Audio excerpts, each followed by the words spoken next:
brought to you by Summercool. Pack कर दे summer cool. Summer cool cooler हवा ऐसी छोड़े पूरी फैमिली को ठंडक से जोड़े। समरकूल लाइफ बनाए वंडरफुल।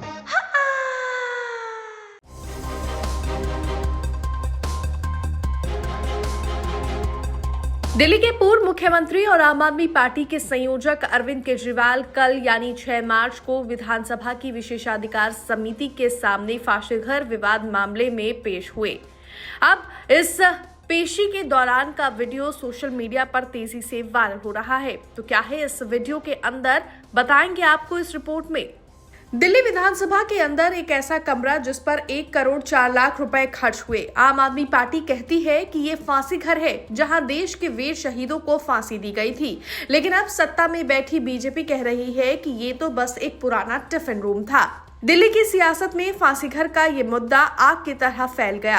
अरविंद केजरीवाल और मनीष सिसोदिया के साथ पूर्व विधानसभा अध्यक्ष रामनिवास गोयल और डिप्टी स्पीकर राखी बिरलान कल यानी 6 मार्च को विधानसभा की प्रिविलेज कमेटी के समक्ष पेश हुए, जिससे जुड़ा हुआ एक वीडियो अब तेजी से वायरल हो रहा है। इस वीडियो में देखा जा सकता है कि अरविंद केजरीवाल नेता प्रतिपक्ष आतिशी विधायक राम सिंह नेताजी के साथ विधानसभा में दाखिल हुए और प्रिविलेज कमेटी के सामने अंदर अकेले पेश हुए। आपको बता दें कि प्रिविलेज कमेटी के सामने एक एक करके इन तमाम नेताओं ने अपनी बात रखी। वहीं वीडियो में ये भी देखा जा सकता है कि प्रिविलेज कमेटी के अध्यक्ष के साथ साथ बीजेपी के कई विधायक जो प्रिविलेज कमेटी के सदस्य हैं वो भी इस कमरे में मौजूद रहे, जिनमें अजय महावर और सतीश उपाध्याय जैसे विधायक भी शामिल हैं।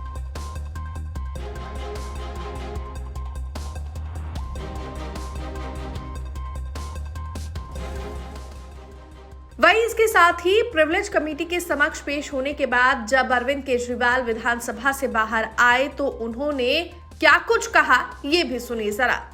दिल्ली विधानसभा का जो परिसर है, ये परिसर एक ऐतिहासिक बिल्डिंग है। जब कलकत्ता से अंग्रेजों के जमाने में जब कलकत्ता से दिल्ली राजधानी ट्रांसफर की गई थी तो उस वक्त ये बिल्डिंग बनाई गई थी 1912 में।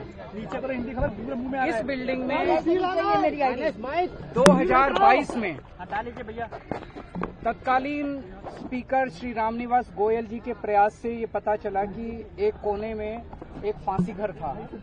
उस फांसी घर में स्वतंत्रता सेनानियों को फांसी दी जाती थी।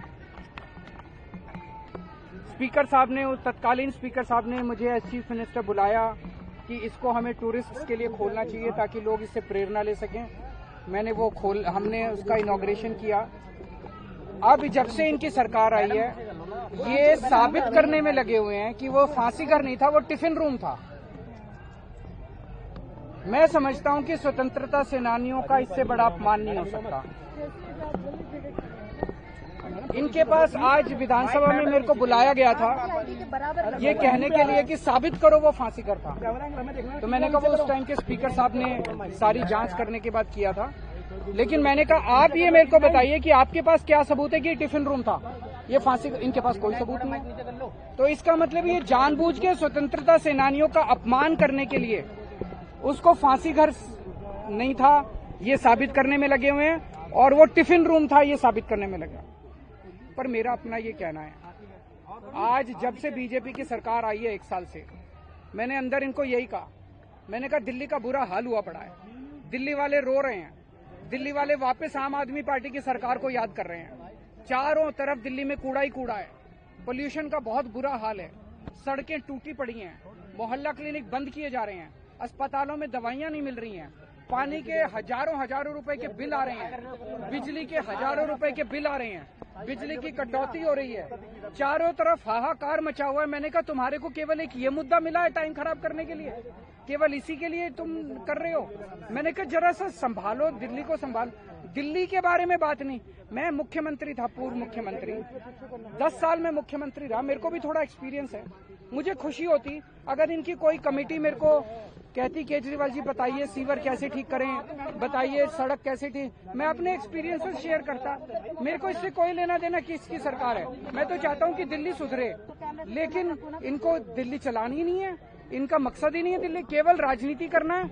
और सबसे बड़ा दुख मेरे को इस बात का हुआ कि स्वतंत्रता सेनानियों को जब फांसी दी जाती थी, ऐसे स्थान को ये लोग ये साबित करने में लगे हुए हैं कि वो फांसी घर नहीं है और वो टिफिन रूम है।